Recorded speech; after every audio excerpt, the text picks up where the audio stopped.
I like organic. Organic's good. Organic's always the best. All right, so make sure I see it right. It's Letitia. Letitia, yes. Letitia. Okay, I want to make sure I say your name right. All Okay. right, so if you Letitia Rob, correct? That's correct. All right, I want to make sure I say it right. So if you ready, then I am ready. I'm ready. All right.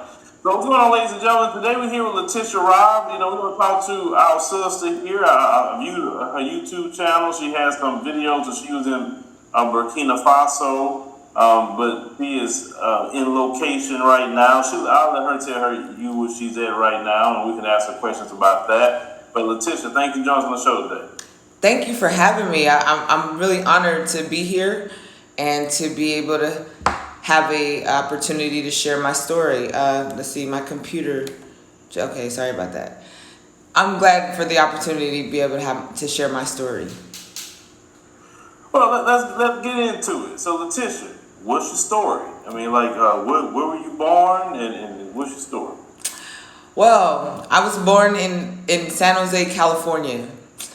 My story is pretty long. My life is like a trilogy, so I like to say that because I've done so many things in my life. I look pretty young, but I'm in my 40s. I'll be 42 this year, so there's a lot of living that happened. I'm an author. I've written 4 books and published 4 books. 3 of them are self-published. One of them is published through Balboa Press.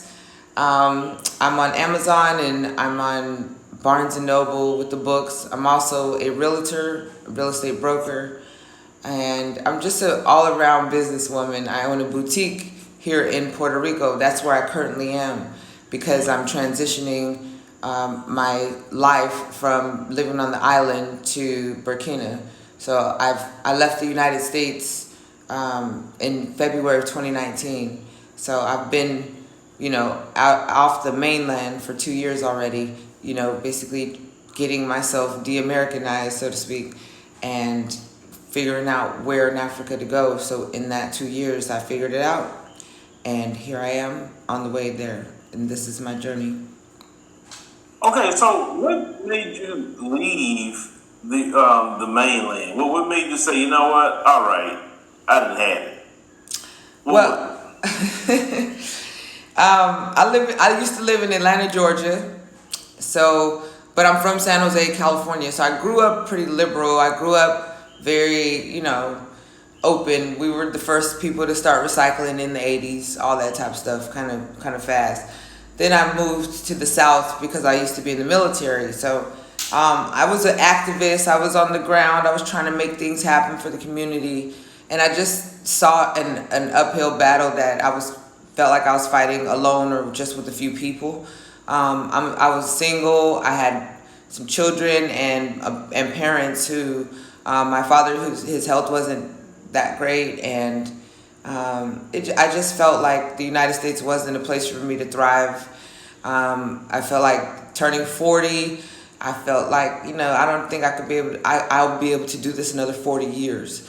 So I was looking for a place to go. I really wanted to go to Africa at that time, but I didn't know where to go and where to take my whole family on such a journey, such an adventure, without actually being there, knowing where we're going to go. So I'd already been to Puerto Rico a few times and understood that it was still a United States territory, but it wasn't like the mainland. So I thought here would be a good place to start, be a pit stop. It always had been a pit stop in my mind, but something quick that we can get to that I could trust that, we can get back and forth to the United States, to the mainland if we needed to. They've got Veterans Hospital here, so my father, he had state-of-the-art treatment for when he was going through his brain tumor. So yeah, I thought about Puerto Rico because it was close enough but far away enough. All right, so I'm curious about that uphill battle. Could you describe that uphill battle you say you was dealing with? I mean, there's a lot of smoke and mirrors in the activist game. You got people pulling up to places and trying to get their little, photo ops. But actually, when it was time to do something, I mean, I didn't feel like I was that it was enough of us. We didn't have the correct amount of unity, and the correct amount of people that were really trying to to further the black agenda, to further, telling our story, or even, getting justice for our communities. I was a part of Black Lives Matter before anybody knew what it was, before 2015. It was a hashtag at that time. There was a lot of controversy about what was going on with Black Lives Matter. I had started something called the Raw Onion, which was a real raw conversation, peeling back the layers of our collective experiences as a community, so we could fix ourselves first from the inside before we could ask anybody to do something for us. We had to, expose our own laundry, and within our own selves fix our issues such as colorism within our community, the brown paper bag. I was basically pulling things out, trying to get this ball rolling. That, now I see people are probably trying to, but I got burnt out. Well, you mentioned colorism, and you've been to Burkina Faso, and what other African countries you been to?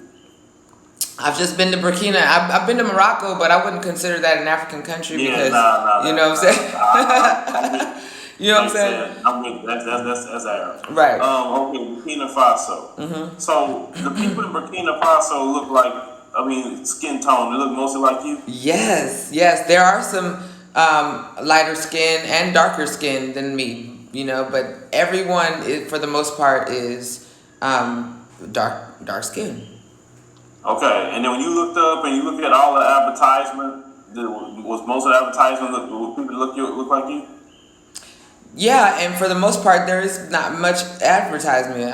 It's not exploited in Burkina like it is in a lot of places.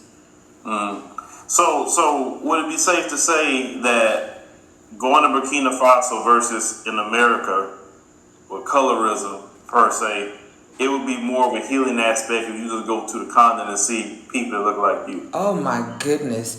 When I tell you that in all of the 41 years of my life, I've never felt so much love for just being myself. Mm-hmm. It's like, I was telling somebody, they asked me, like, what do you think about the people, like, how do you feel? I said, it's like somebody sent a memo around and said, when American black people come back, make sure that you're nice to them. Like, everybody smiles. And, of course they didn't do that. But everybody smiles. You can just feel the genuine love, even though there's language barrier, even though they love you. Everyone does. I didn't feel no hate. I felt all love, inclusiveness, community. It was beautiful. It was beautiful.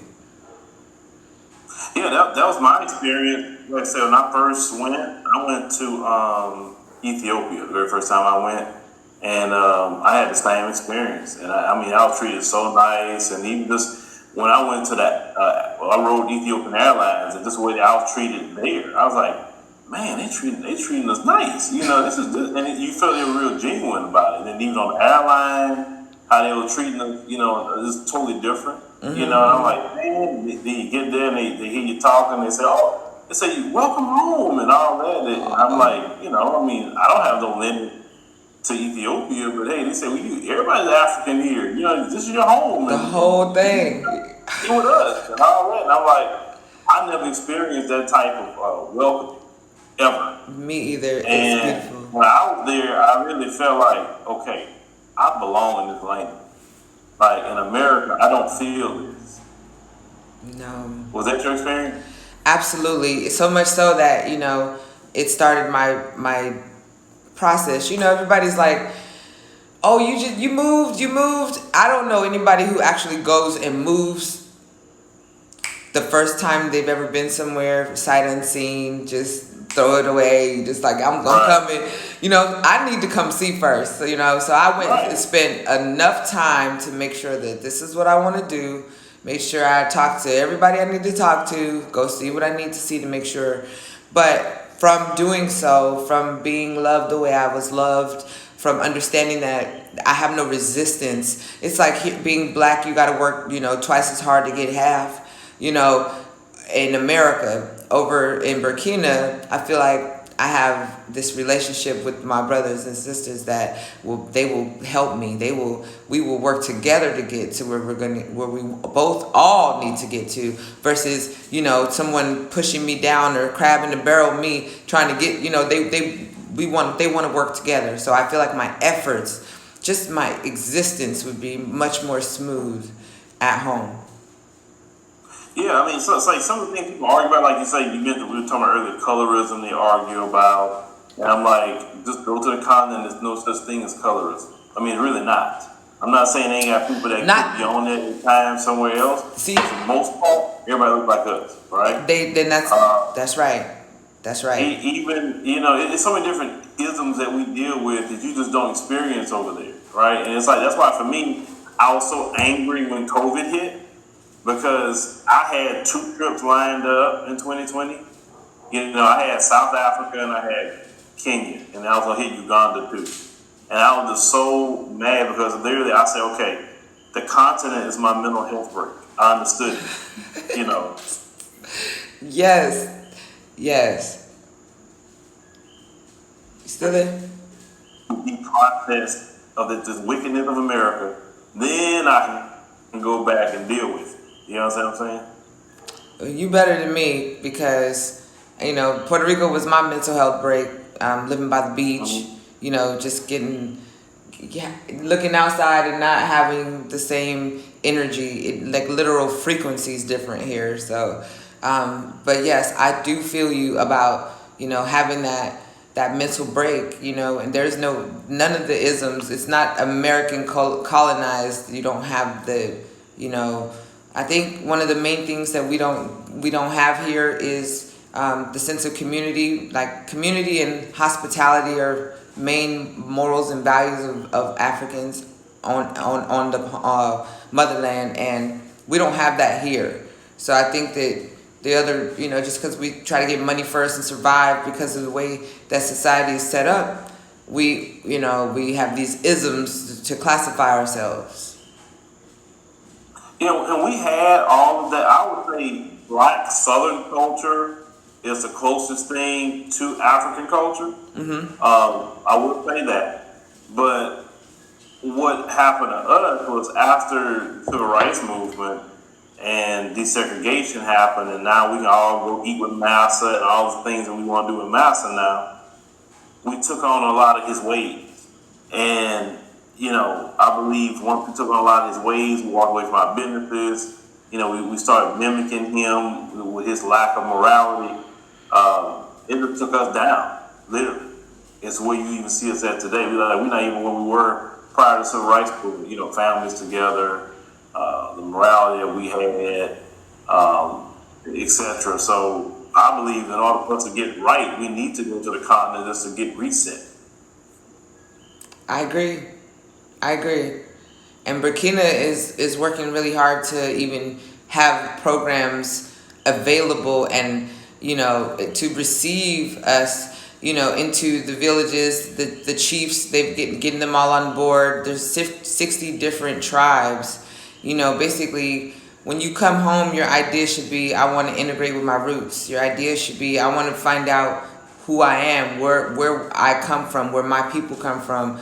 Not just to go over there and to, want to escape. It's like you want to really integrate with your roots. And Burkina's doing a really good job through the Bow Foundation to open up, tribal life and the villages and, experiences, so you can really understand, get closer to your roots. Okay, so you kind of sound like our brother Dinah Samir. That's what he likes to do. He likes to get connected with the villages. And shout out to my brother. May he rest in power, Ahmed Ra. He always talks about modern Africa, and modern Africa is more my speed because of business and because I just like what I'm seeing with modern Africa and how they're really growing by leaps and bounds, and how they coming up. Whether people sleep on them or not. Shout out to my brothers in the village. But this young population that you have on the continent, we have 3 people on the continent right now that work for us, and they have so much talent on the African continent. I mean, are you starting a business over there? Do you have Absolutely. one going? Absolutely, absolutely, absolutely. So yes, I mean, I'm not saying don't do the modern things. I'm saying just know where the roots be. Have a connection, or have a relationship. It's important, yes. But I do real estate. I also do um, commercial business. So like basically the infrastructure issues that are going on, I can help with, and I'm working on some things I can't really disclose right now because of our Yeah. agreements. But Mm-hmm. I do major business. Yes. So that's another reason why I see opportunity in Burkina, because of the things that I do and the players that I can bring to the table. This is the right situation, current condition, that this country's could use some assistance, some of our assistance. And one thing that some, and I always try to tell Black Americans that are in business, you're gonna win over there on one. The biggest thing you're gonna win on is labor there. Absolutely. Well, that's the main. That is a big thing. Everybody I saw in Burkina was working. So not only are you going to win on labor as far as the prices, which that you're used to, but you're also going to win when it comes to consistency. I see there everybody's working every day on time. I mean, they were. It was pretty good to see. It was beautiful to see, because they try to make you believe anything, but when you go and actually see with your eyes, you know what's going on. Most people in Burkina are entrepreneurs. Yeah, So because you look at the amount of money you would have to pay somebody in the state I mean, to pay them, decent money. You can get sometimes two or more workers for that one person's salary here, and they'll be actually paid good by you. that's true. That's very true. And at the same time, I'm working on things like, education and vocational and trade programs, so that at the same time that you're bringing the country up, or bringing up the infrastructure, bringing up, the electricity, bringing up all of the roads, whatever, you're going to need a workforce. You're going to need personnel to man these positions that you're fixing. So at the same time that you're putting in infrastructure of this magnitude, you also put in education avenues so that you can support the industries with the people that are there. You can train them for the next level, basically. Yes, ma'am. So let me ask you a question. Your family back in America, when you start doing the traveling, what was their response to that? I've been traveling the world for a while, so I don't think that they figured anything major until I decided I was going to actually move to Africa. Then it was more like, oh well, I'm not surprised because it's you type thing. Most of my friends and family that know me know that this sounds like something I would do, because only I would do something like this. No, because I noticed that, like, if you, let's say you want to move to London or move to Philippines or wherever, right? Most people say, "Oh, okay," but the moment you talk about going to the continent, even if you're gonna go back and forth, it's like, you're gonna go to Africa? Like, yeah, why are you having a big deal about that? You didn't have a big deal when I said London. Right. I think, yeah. I think the response is more wow, and I never would have thought that. Then for myself, I mean, if you say you're moving to London or Paris or something like that, obviously it has to do with a job or some money or something of that nature. So it makes sense, I guess. But when you say you're going home because it's good for my mental health, I'm going home because it's good for the roots of my legacy. When you have bigger, reasons other than financial or what people can conceive, yeah, that's when it's a wow. So let's look at all this stuff. I know you watched all the things that happened in the Capitol last week, correct? Yeah, I saw it. I was in Burkina at the time, and I was mad that people were calling me, texting me, talking about, do you see what's going on over here? And I was across the Atlantic doing me, having a good old time. So let me ask you a question. What do you think? Where you think this place is going? What you seeing and hearing all that? Well, I read the Bible, so the Bible told me where it's really going. And that's another part of the reason I got up out of there too, because it says in there somewhere to flee, especially when you find out what the new Babylon is. But if you don't, believe in that or not, it's going to hell in a handbasket pretty fast. I just say it like that. I believe that the country is, irrevocably broken, like a marriage. That you can't. These people, these people that are going to the Capitol and doing these different things are so off. I mean, there's no common ground with the people that wouldn't do something like that. So it's gonna come to a head, and it's bubbling to that point. But I don't see this country being getting better before it gets worse. I'll say that. Yeah, like for me, I've told people before, I think starting in 2018, the first time I went, I said, listen, you guys, first thing you need to do is get your passport, right? Mm-hmm. And I preached that message, and that message was met with so much resistance. Well, we ain't gotta go nowhere. We built America. We this and that. Yeah, but you built it, not for yourself, though. You built it for a group of people that don't appreciate crap. And you look at them right now. You talk about the Capitol. Yes, our ancestors built that Capitol. But look at what they done to it. As a reason, feces, urine, all kind of things they did in that Capitol, right?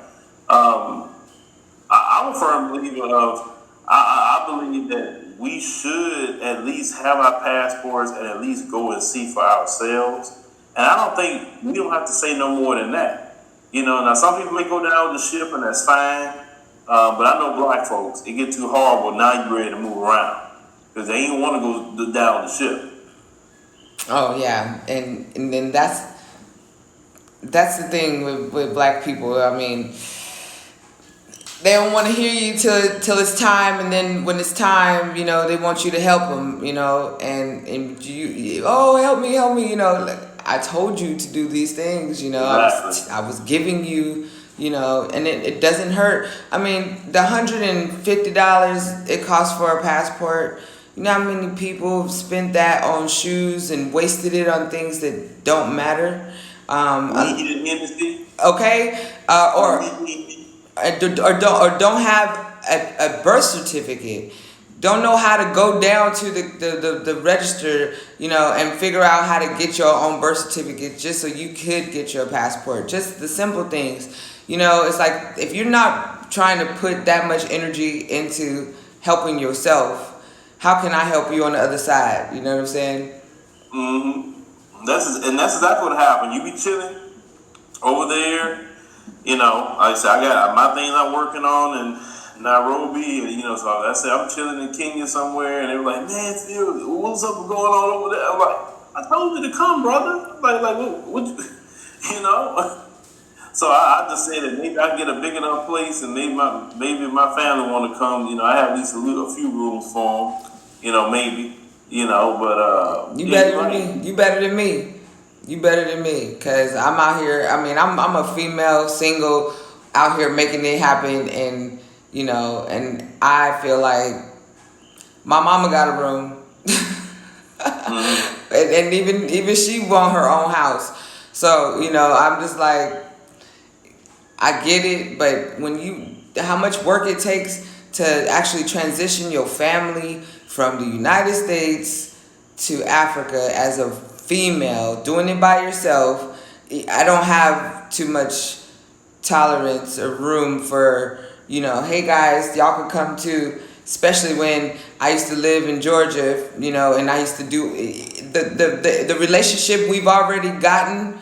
I'm cool. I've been living in Puerto Rico for 2 years. Ain't seen nobody. You understand what I'm saying? So it's like y'all could do you and I could do me, like I'm doing me. And the energy that it's costing me to get here, y'all don't get to boss up on that. Like, oh, let me come pull up. It don't work like that. Not in mine, at least. Not in my family or household or none of Nah, that.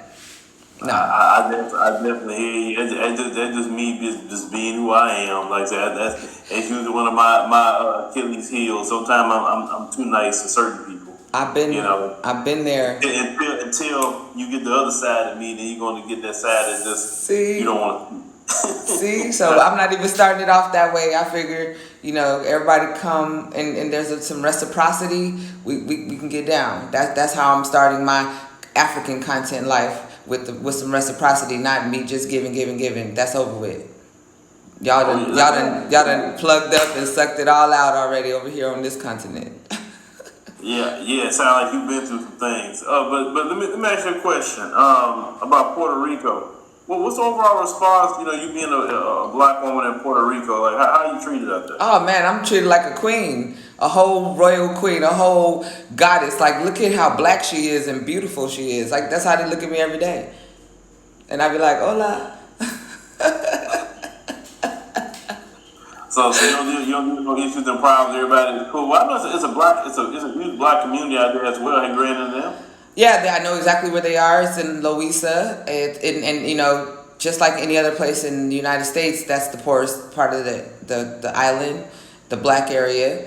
But it's funny because they know that I'm American. They know that I'm not Puerto Rican. There's dark-skinned Puerto Ricans that are darker than me, and they speak nothing but Spanish, and but they can tell who's who. So there's an inferiority I feel that black Puerto Ricans have to white Puerto Ricans or lighter skinned Puerto Ricans, but I don't have that inferiority. I don't walk around that way, so they already know this, So they give me this other type of energy, you know what I mean? Not the same as they would give the natives, the native blacks. So what would they like? Most like a respect deal, Oh, most definitely, and I drive around in a Yukon Denali.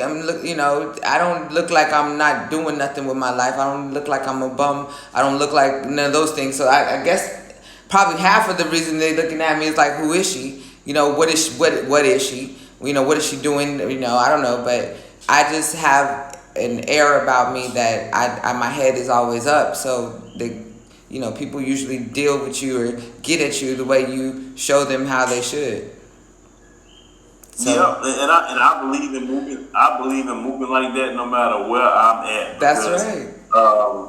but like I said, even if the folks, I know if the folks ran into you on the continent, because I remember every time it's happened to me twice. The folks spot me on the continent, they know the difference with me versus them real quick. Quickly. They when they saw me, they was shook the 2 times. They looked at me like twice, like it's all hell. Like they're showing up. They know the difference right there. Look, and even white people, I say in America, they know who to try and who not to. Cause I've heard about it, but I ain't personally experienced it. You know what I'm saying? And I lived in the white neighborhoods, and I've been to right there, East Cobb, Georgia. And I mean, the whole neighborhood is white, and I be outside with my afro. It's good. So I do. They know that energy when they see it. I always say that's that Black American energy. We have always been labeled throughout the world as the warrior tribe. I say we good in any hood. We good in any hood. Yeah. Like I said, when I was in Kibera last time, and you had these two Mzungu females walking in Kibera like it's a freaking zoo, and I saw them. That pissed me off. And I just started staring at them. And boy, when they made eye contact with me, they just start looking at each other, and it was so noticeable how they kept staring at me that African tiger said, why they kept looking at you like that?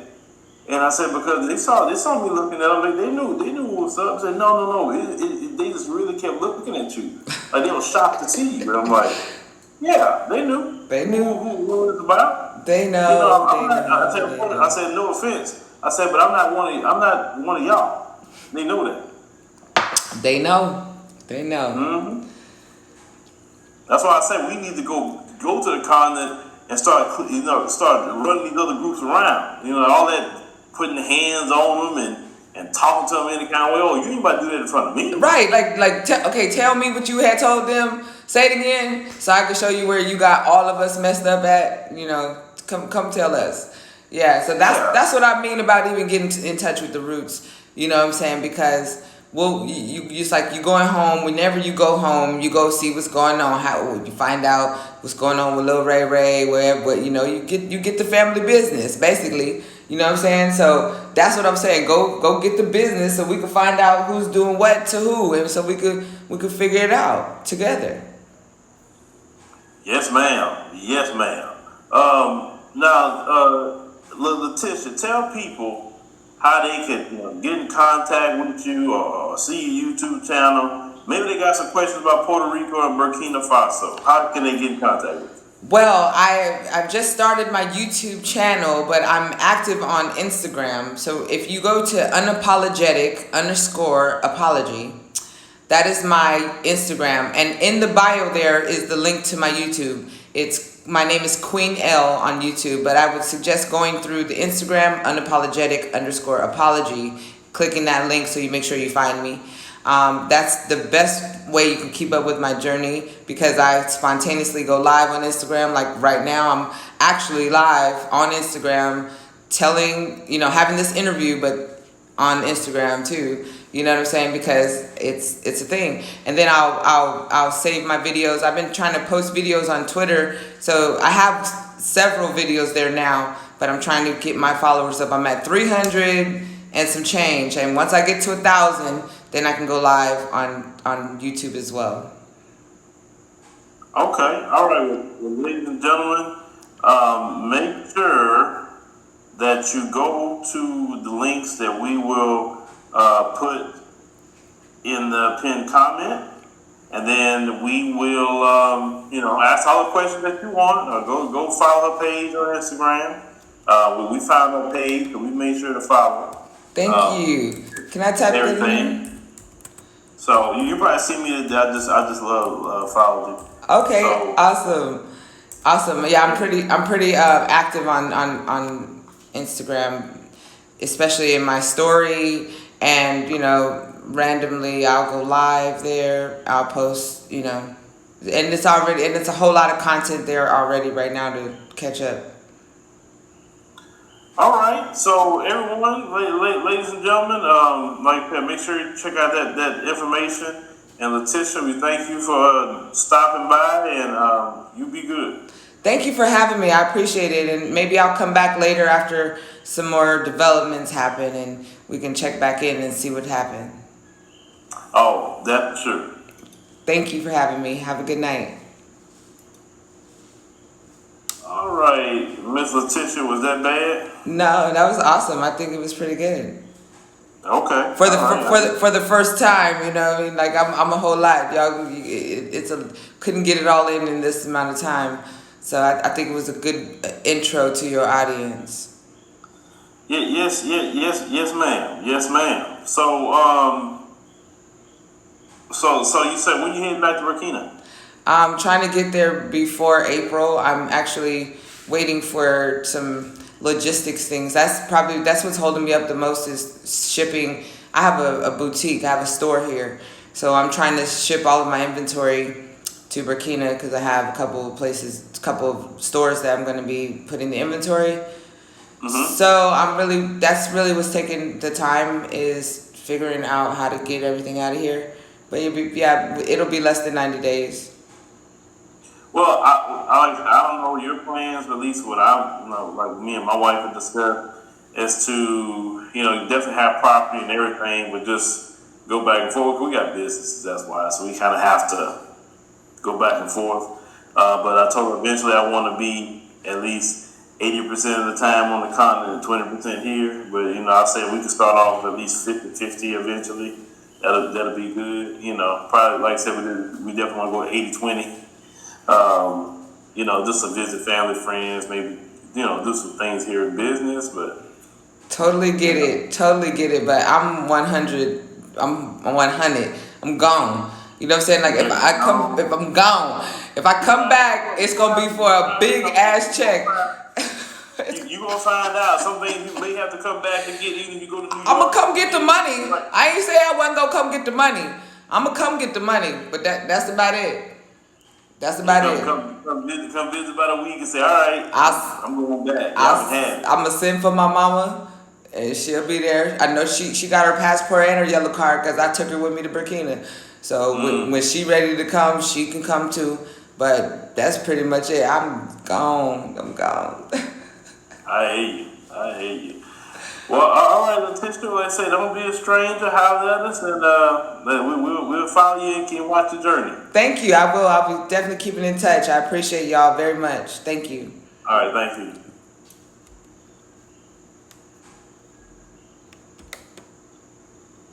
Make sure it was off. Well, there was some more spontaneity for y'all. I had an interview, as you can see. Letitia. Awesome interview. Thank you. How have I been? I've been. Let's see.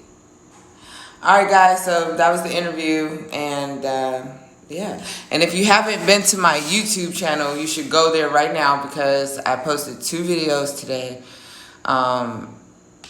From the lives that I did. The last one that I posted was probably the most informative, and that you should check out and understand a little more about me. Okay, that's it. Good night.